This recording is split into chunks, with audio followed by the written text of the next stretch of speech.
तोहरे माता पिता के धन्यवाद बा तोहरे माता पिता के धन्यवाद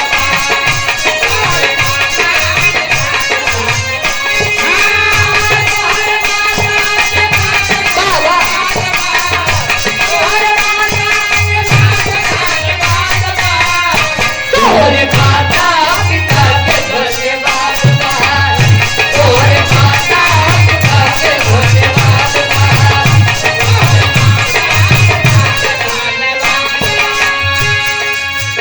कहे तोहरे माता पिता के धन्यवाद बा ए भैया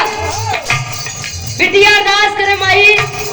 तू चाहत गवावा तू चाहत नहीं गवावा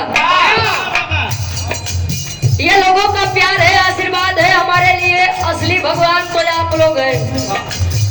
कलाकार अच्छा नहीं होता है सुनने वाले अच्छे होते हैं आप लोग चाहे कलाकार को जमीन से उठा के आसमान पर बैठा दें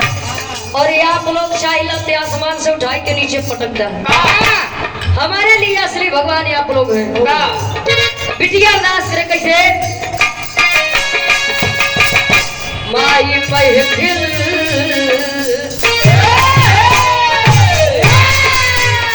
माई महफिल में बिटिया के गुब्बारा माई महफिल में बिटिया के गुब्बारा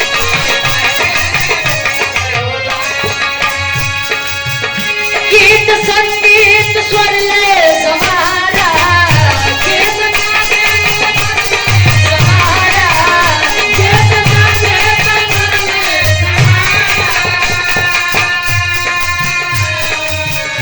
गीत संगीत स्वर ले सवारा भाई बिटिया के तोहरे बा सहारा भाई बिटिया के तोहरे बा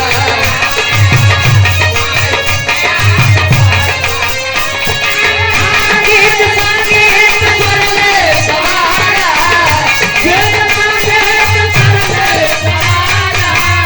भाई बिटिया के तोहरे बा सहारा भाई बिटिया के तोहरे बा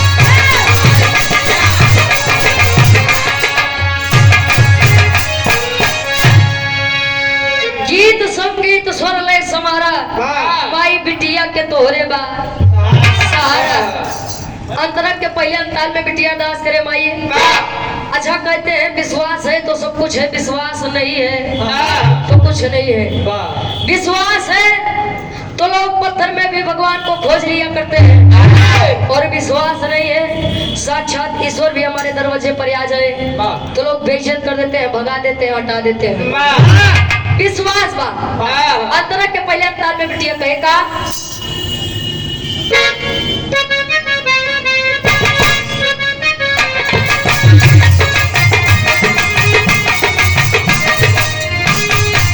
अंग में उठा लमाई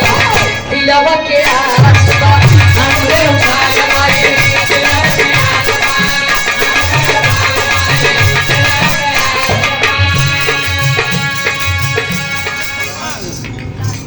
आदरणीय धर्म के बड़े भैया विकास यादव जी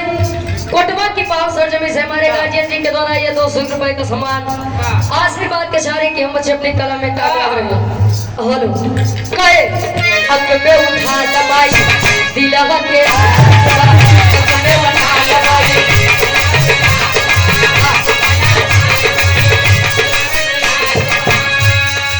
अंग में उठा लमाई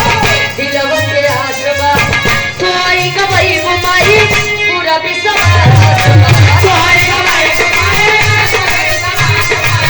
तो आई गई बुमाई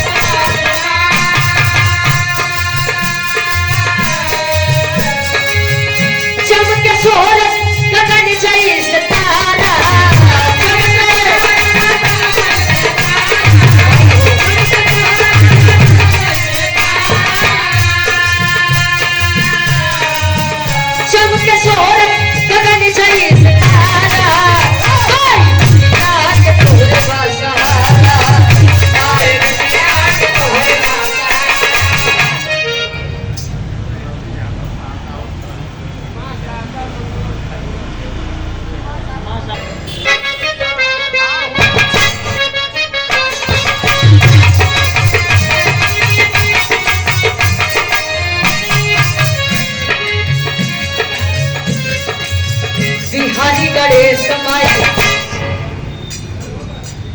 गिराज हमार खानदान बा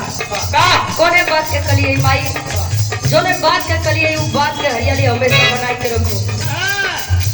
बिहारी गणेश माई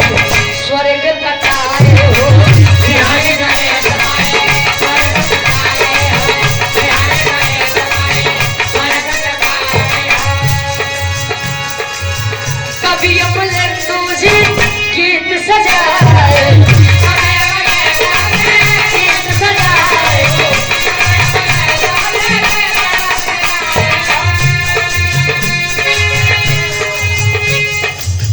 गुरु बिहारी राम कल बरसाए कभी अमले तुझे गीत सजाए कावे रुचि याद तोहरे सहारा